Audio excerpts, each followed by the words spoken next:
Assalamualaikum warahmatullahi wabarakatuh. Saya Mei Suryani, NPM 1817041014. Di sini saya akan melanjutkan presentasi dari rekan saya, Tirana Dewi Aswanda, dan akan menjelaskan subbab 15.4 sampai dengan 15.6. Langsung saja kita lihat videonya di PPT.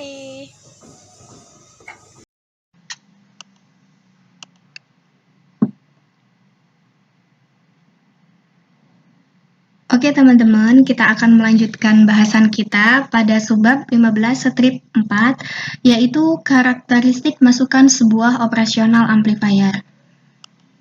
Nah, di sini kita punya sebuah gambar, yaitu gambar rangkaian operasional amplifier atau rangkaian penguat yang terdiri atas dua buah transistor, yaitu Q1 dan Q2. Q1 sebagai transistor yang pertama dan Q2 sebagai transistor yang kedua. Nah, pada masing-masing transistor ini terdapat arus basis dan dilambangkan dengan IB1 untuk arus basis pada transistor yang pertama dan IB2 untuk arus basis pada transistor yang kedua. Pada gambar ini juga terdapat dua buah hambatan RC dan satu buah hambatan RE dengan input VCC dan output VEE.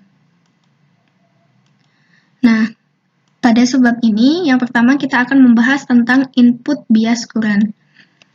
Dalam sebuah operasional amplifier terintegrasi, masing-masing transistor dalam tahap pertama adalah sedikit berbeda, yang berarti bahwa arus basis pada gambar di samping berbeda pula. Jadi untuk arus basis IB1 untuk transistor yang pertama ini, nilainya berbeda dengan IB2 untuk transistor yang kedua. Walaupun ketika kita melihat di gambar, transistor yang pertama dan transistor yang kedua ini hampir sama atau hampir identik. Input bias saat ini didefinisikan sebagai rata-rata dari arus basis DC dan dirumuskan sebagai input bias sama dengan arus basis yang pertama ditambah dengan arus basis kedua dibagi dengan 2. Dan ini merupakan persamaan 15/12. Sebagai contoh, jika kita memiliki IB1 atau arus basis yang pertama di sini adalah 90 nanoampere dan arus basis yang kedua adalah 70 nanoampere, maka berapa input bias yang diperoleh? Penyelesaiannya, kita tinggal memasukkan saja angka-angka yang sudah diketahui yaitu IB1 dan IB2 ke dalam rumus pada persamaan 15/12. Jadi input bias sama dengan 90 nanoampere yang bertindak sebagai IB1 dan ditambah dengan 70 nanoampere yang bertindak sebagai IB2 dibagi dengan 2 dan menghasilkan nilai 80 nanoampere. Selanjutnya adalah input offset current. Input offset current didefinisikan sebagai perbedaan arus basis DC dan dirumuskan sebagai berikut. Input offset sama dengan IB1 dikurang dengan IB2. Ini merupakan persamaan 15/12. Jadi, rumus ini masih berkaitan dengan gambar yang sebelumnya tadi, di mana IB1 adalah arus basis pada transistor yang pertama, dan IB2 adalah arus basis pada transistor yang kedua. Sebagai contoh, misal kita mempunyai IB1 sama dengan 90 nanoampere dan IB2 sama dengan 70 nanoampere, sama seperti contoh soal yang pertama tadi, maka besarnya arus input offset yang diperoleh yaitu arus input offset sama dengan IB1 dikurang dengan IB2. IB1 di sini sama dengan 90 dikurang dengan IB2 yaitu 70 nanoampere. Jadi hasilnya adalah 20 nanoampere. Selanjutnya adalah base current and offset.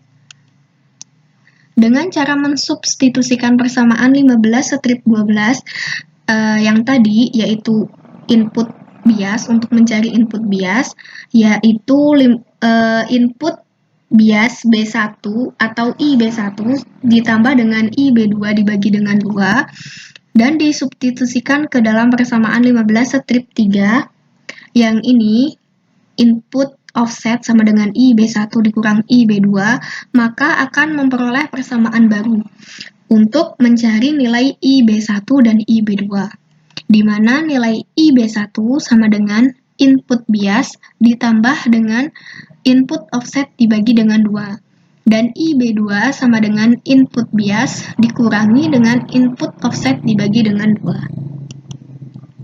Dari persamaan di atas, kita dapat menghitung arus basis dengan mengasumsikan nilai IB1 lebih besar dari IB2. Jadi nilai IB1 ini kita asumsikan lebih besar dari nilai IB2 untuk mencari arus basis yang sesungguhnya. Selanjutnya, di sini kita mempunyai dua buah gambar, yaitu gambar rangkaian penguat beda untuk gambar yang pertama ini, di mana pada gambar ini terdiri atas dua buah transistor, sama seperti gambar yang pertama tadi, tetapi di sini mempunyai resistensi dasar atau RB hanya pada satu sisi. Jadi hanya di salah satu sisi transistor saja, tidak di dua transistornya. Sedangkan untuk gambar yang kedua atau gambar yang B ini, di sini gambarnya sama dengan rangkaian yang pertama tadi, tetapi di sini mempunyai resistensi dasar atau RB di dua sisi, atau di masing-masing transistor tersebut memiliki resistansi dasarnya. Selanjutnya adalah efek of base current. Beberapa rangkaian penguat beda beroperasi dengan resistansi dasar hanya pada satu sisi, seperti yang ditunjukkan pada gambar 15.14. Gambar ini tadi, seperti yang sudah saya jelaskan tadi. Karena arah arus basis melalui RB, maka menghasilkan tegangan input DC non-inverting dari V1 sama dengan minus IB1 dikali dengan RB. Huruf kapital yang digunakan di sini dan di tempat lain untuk kesalahan DC tegangan seperti V1, maka V1 kita asumsikan memiliki nilai absolut.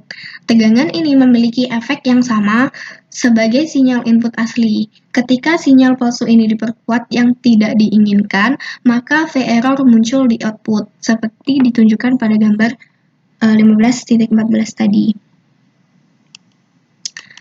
Sebagai contoh, jika kita mempunyai nilai input bias sama dengan 80 nanoampere dan input offset sama dengan 20 nanoampere, serta RB sama dengan 1 kV, maka besar tegangan input DC non-inverting adalah, penyelesaiannya kita menggunakan persamaan 15/13 dan 15/14 tadi, di mana untuk mencari nilai IB1 sama dengan input bias ditambah dengan input offset dibagikan dengan 2. Jadi sama dengan 80 nanoampere ditambah dengan 20 nanoampere dibagikan dengan 2, sama dengan 90 nanoampere. Sedangkan untuk mencari IB2 sama dengan 80 nanoampere dikurangkan dengan 20 nanoampere dibagi dengan 2.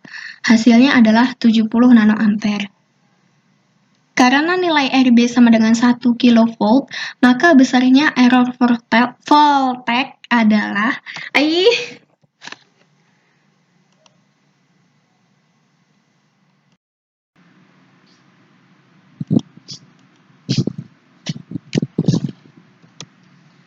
Oke, selanjutnya adalah subbab 15/5, yaitu common mode gain.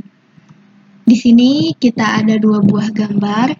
Gambar yang pertama adalah gambar common mode input signal.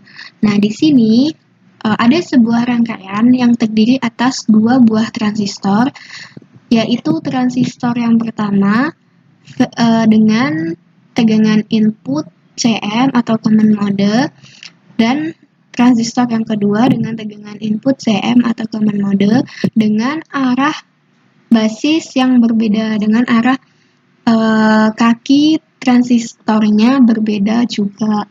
Nah, untuk rangkaian ini terdapat sebuah hambatan RE dan hambatan RC dengan input VCC dan output VEE. Nah, di antara hambatan RC dan transistor yang kedua terdapat sebuah tegangan output.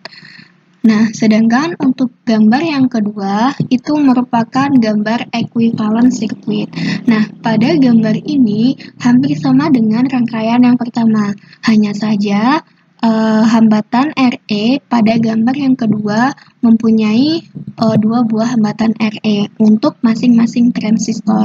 Jadi, kedua hambatan RE ini hampir sama atau hampir identik atau bisa disebut juga dengan ekuivalen. Sedangkan untuk tegangan outputnya itu sama saja dengan common mode input sinyal pada gambar yang pertama. Dengan sinyal umum mode atau common mode tadi, sisi kanan dari rangkaian tersebut adalah setara dengan penguat CE. Besar RE selalu jauh lebih besar dari RE aksen. Sehingga tegangan gain yang diperoleh yaitu AVCM sama dengan RC dibagi dengan 2RE. Ini merupakan persamaan 15/20.